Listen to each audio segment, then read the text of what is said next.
Assalamu alaikum ‘yan uwa na wannan gida, ina ma kowa fatan alkhairi. Yau ma dai muna ɗauke da wani sabon sirri mai matuƙar amfani a jikin ɗan adam. To, yau muna ɗauke da maganin sanda ne.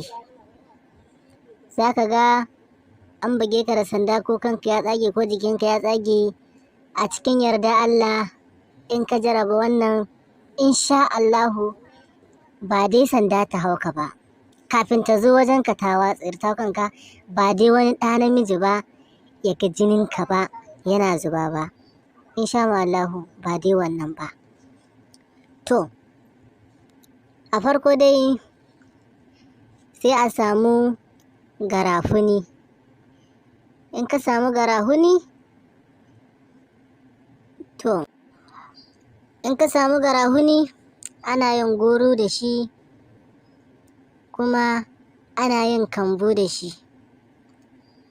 Ai malam in dai har ka haɗa wannan, ai ba dai mutum ba ya ce ya buge ka da sanda ya ga jininka ba ya zubo ba. Wane mutum?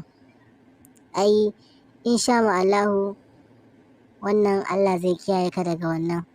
Da an sa maka sanda sai kaga ta watse cikin yarda Allah. Sai kuma har a yau dai muna ɗauke da wani maganin sandan, shine za ka samu gautan kura, sai ka yi aski, sai ka riƙa shafawa, kana shafawa a kan.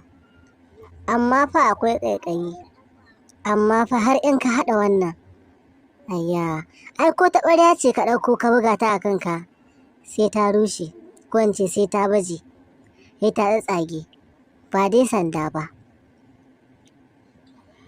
Wannan mujarrabun ne, a samu gautan kura, sai ka dama ka yi aski sai ka riƙa shafe kanka da shi. Ai ba dai sanda ba, ka fi ƙarfin sanda cikin yarda Allah. Allah ka sa mu dace. Kar ku manta ku danna mana subscribe.